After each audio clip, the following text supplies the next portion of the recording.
I found out my marriage was a lie on a night that was supposed to be perfect. Our third anniversary, the kind of milestone you plan for, stress over, and hope becomes a core memory. Instead, I got a core wound. She baked me my favorite cake, red velvet, thick cream cheese icing, just like on our first date. We sat across from each other, candles flickering, her eyes darting anywhere except at me. When I cut into my slice, my fork hit something that definitely wasn't chocolate. I pulled out a folded, grease-stained scrap of paper, baked right into the layers. I thought it was a joke, maybe a corny anniversary note. It wasn't.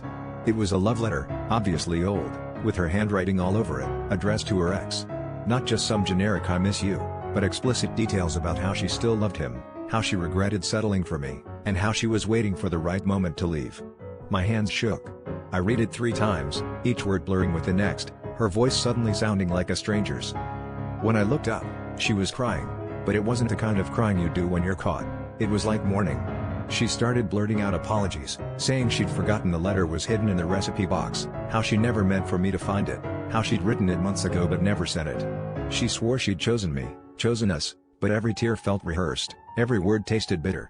The fight that followed was ugly, years of suspicion and resentment erupted. Plates broke, doors slammed, and all the things we'd buried came crawling out. Here's the twist: somewhere in the chaos, I realized I wasn't just angry at her.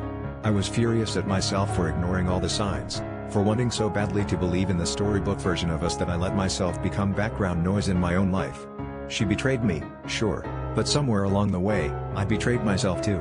And in the end, walking out the door wasn't the hardest part, it was admitting that the love I thought we had was only ever half real.